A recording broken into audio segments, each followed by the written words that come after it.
сейчас еще одна премьера песни, которая называется «Хайдазын». Но, впрочем, перевод тот же самый, вот цикл песен «Хайдазын». «Где ты?». Встречайте, Анна Дресвянина, поселок Аскиз.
Аплодисменты ваши.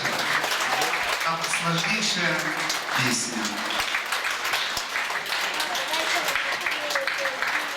Аплодисменты. Аня, короткий только вопрос.